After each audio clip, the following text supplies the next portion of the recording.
राष्ट्रवाद है बीजेपी वालों तुम्हारा कि तुम उस पाकिस्तान के साथ क्रिकेट खेल रहे हो जिसने हमारे बहनों के माथे के सिंदूर उजाड़े। अरे ये मोदी जी हैं, ये भारतीय जनता पार्टी वाले हैं, इनके ज्ञान की कोई कमी नहीं है। मोदी जी ने तो कहा था मौसम खराब है, अटैक कर दो, रडार में नहीं आएगा। दुनिया की चौथी बड़ी अर्थव्यवस्था जिसके प्रधानमंत्री महामानव और विश्व गुरु कहते हैं अपने आप को, कह रहे झोला लेके निकल जाएंगे। ऐसे कैसे झोला लेके भाग जाओगे? झोले में क्या है वो देखना पड़ेगा। कितनी जमीन झोले में लेके भाग रहे हो, कितना एयरपोर्ट लेके भाग रहे हो झोले में, कितना स्कूल लेके भाग रहे हो झोले में, कितना अस्पताल लेके भाग रहे हो झोले में, कितना सड़क लेके भाग रहे हो झोले में। ये तो चेक करना पड़ेगा। आप लोगों की जिम्मेदारी है झोला लेके ऐसे भागने मत देना। आजादी के 78 साल हो गए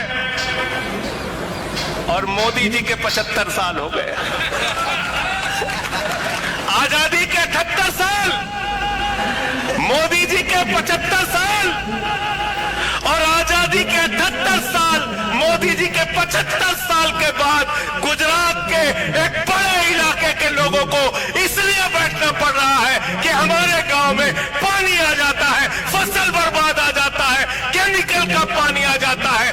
बंद करो इसको, हटाओ इसको, हमको हमारा खेत दो, हमको हमारे खेत की बर्बादी नहीं चाहिए, हमको हमारे खेत में फसल चाहिए।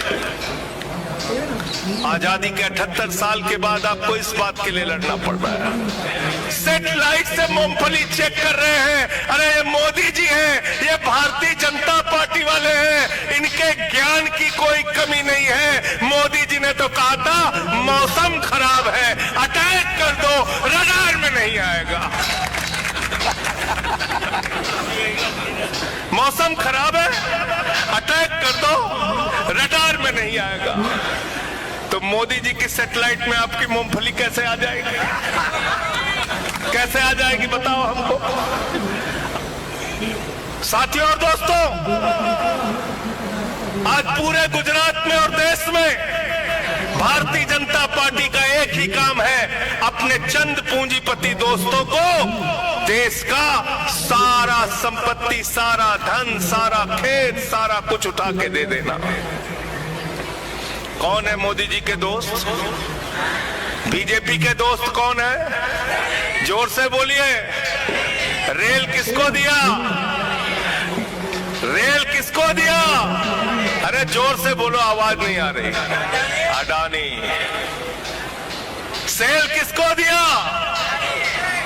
बिजली किसको दिया? पानी किसको दिया? एयरपोर्ट किसको दिया? पोर्ट किसको दिया? कोयला किसको दिया? गैस किसको दिया? आकाश किसको दिया? पाताल किसको दिया? सब कुछ उठा के अपने एक दोस्त को दे दिया।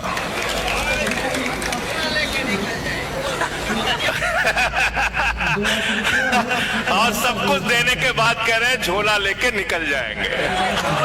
गुजरात की जनता ने अगर आप लोगों को मौका दिया और आप लोग सरकार में आए तो आप लोगों को झोला चेक करना पड़ेगा। झोला लेके भाग नहीं सकता कोई। ऐसे कैसे झोला लेके भाग जाओगे? झोले में क्या है वो देखना पड़ेगा।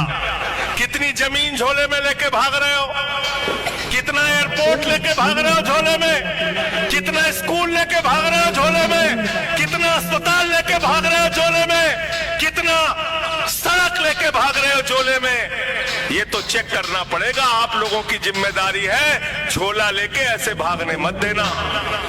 हिंदुस्तान 144 करोड़ लोगों का हिंदुस्तान, दुनिया की चौथी बड़ी अर्थव्यवस्था, जिसके प्रधानमंत्री महामानव और विश्व गुरु कहते हैं अपने आप को।